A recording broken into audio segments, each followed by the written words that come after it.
علی صاحب سے closing remarks لے لیں، پروگرام بالکل اینڈ پہ آ گئے. ایسی روایات سیاست میں ڈالیے گا کل آپ کو پچھتانا نہ پڑے. نون لیگ نے اور پیپلز پارٹی نے جو کچھ کیا، پیپلز پارٹی نے بہت کچھ گوا دیا سیاست میں. کوئی زمانہ ہوتا تھا گڑھ ہوتا تھا پنجاب پورا پیپلز پارٹی کا، اب نہیں ہے. پی ایم ایل این نے مسٹیکس کی تو سزا ملے گی آپ کو. میں یہ کہوں گا ملک صاحب، اللہ تعالیٰ آپ کو ایک موقع دیتا ہے. خوش قسمت وہ لوگ ہوتے ہیں جن کو اللہ دوسرا بھی موقع دے دیتا ہے. Opportunity never strikes twice.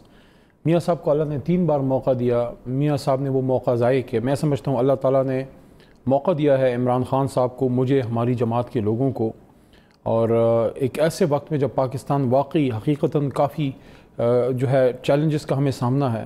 I am hope فل انشاءاللہ اللہ کی امداد عمران خان صاحب کے ہمارے ساتھ ہے. باقی یہ ایشوز جو ہیں پولیٹکس میں آتے رہتے ہیں. اگر کوئی شخص جینونلی اس کا دل چینج ہوتا ہے اور وہ ایک جماعت کے نظریے سے مایوس ہو کے کسی اور کے پاس جاتا ہے، دیٹ از گڈ. لیکن اگر کوئی بلیک میل ہو کے یا کسی لالچ میں آتا ہے، دیٹ از رانگ، وہ غلط ہے.